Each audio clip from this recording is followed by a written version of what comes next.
A good night of Shabbos, friends. Erev Shabbos Pashas Bamidbar, and the Shabbos before Chag HaShavuos.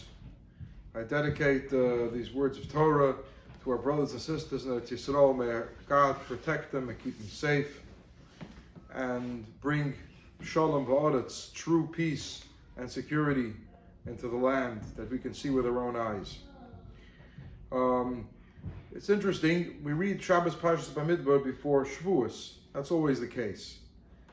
And the Ramban notes that the book of Bamidbar, which describes a lot of details concerning the traveling and the safekeeping of the tabernacle of the Mishkan in the desert, has a lot of parallels to the story of Revelation at Sinai, which we celebrate on Shavuos. And I want to point to one of those things. The book of Bamidbar starts with the words, Vaydaber Hashem Moshe, God speaks to Moshe and commands them that raise the heads of the community of Israel, count them and according to their families, to their father's house. And there's a census here. When you count, everybody counts as one, no matter what one's level of achievement. Moshe Rabbeinu counts as one, and the most ordinary person counts as one. And one lesson we learn from this is that it takes everybody. We're not complete, and we're not whole, and we're not a fitting place for the tabernacle, for God's presence, which is a manifestation of Revelation at Sinai, without having this kind of true unity amongst each other. And God says, in order for there to be a Mishkan, a sanctuary and a holy place for God's presence, you need to acknowledge each other. Every individual counts, because the truth is, we are all the same. We all have that godly soul within us. As the Alter Rebbe says in Tanya, Kulon mas'imos v'av echad l'kulon. We are all children of one Father, and we have that similarity. Therefore, we can never turn somebody away and never ignore somebody. No matter what one is, we need to remember that every single Jew counts. In fact, the Tzanzarov, the Divrei Chaim, notes that Moshe was commanded to count the people and classify them according to their tribe. But the word for tribe is usually shevet. Here it says l'mish b'chosim, and according to their families. Family denotes where somebody comes from. Where one is born to one's parents. This applies to the individual natures that people have. Everybody counts regardless of who they are. We need to acknowledge that every person has a background, then has their unique talents, unique inborn traits, and we have to acknowledge that, and it's through that we become one. A similar idea exists in the Torah before Revelation at Sinai. We open the reading of Shavuos in Parshas Yisroi. It says, B'chodesh HaShlishi, the third month, people came to Midbar Sinai. Bo b'yom hazeh Midbar Sinai, we came to Sinai desert. And then the next verse repeats itself. Vayisru made Fidim, they traveled through the Fidim. Vayavoy Midbar Sinai, they came to Sinai. Vayachanu b'Midbar, and they rested in the desert. Vayichan Sham Yisrael neged Har, and Israel camped there before the mountain. And of course, this verse says they rested in the desert, and then it says he, individual, Lashon Yachid, Israel rested there. The Gemara notes, because they rested before the mountain, the Meir says, Ki ish echad b'leiv echad, there's one person with one heart. There was unity here. The commentaries note that the first verse of this chapter says they came to Midbar Sinai. The next verse says they left, journeyed from the Fidim and came to Midbar Sinai. We already know they came to Midbar Sinai. If they would have wanted to tell us that they journeyed from the Fidim, it should have said that in the first verse.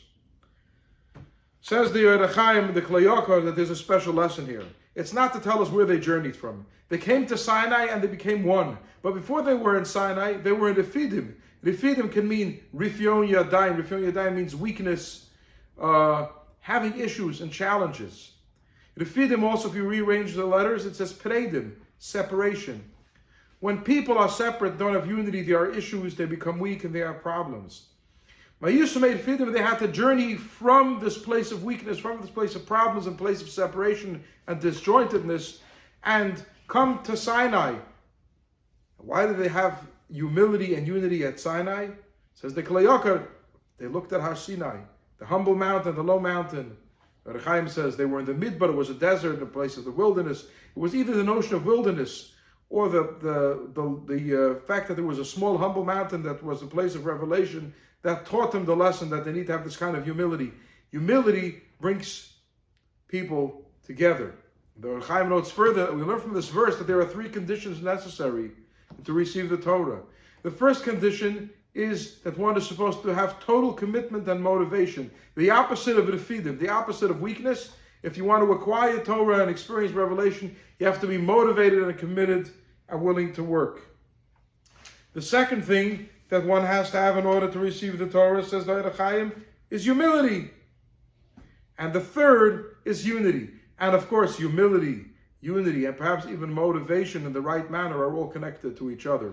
It's all this idea that we can learn from each other and take from each other and share with each other and appreciate the mishpachos and appreciate that everybody has a different background in the family, different home environment and different physical space that we grew up in, but you were all children of the same Father, children of our Kadosh Baruch Hu, and that unity makes us worthy of receiving the Torah.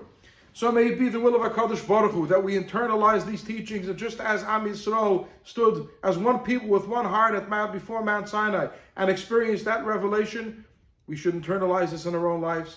And let us remember that when we greet each other, we all have something to share with each other, to take from each other.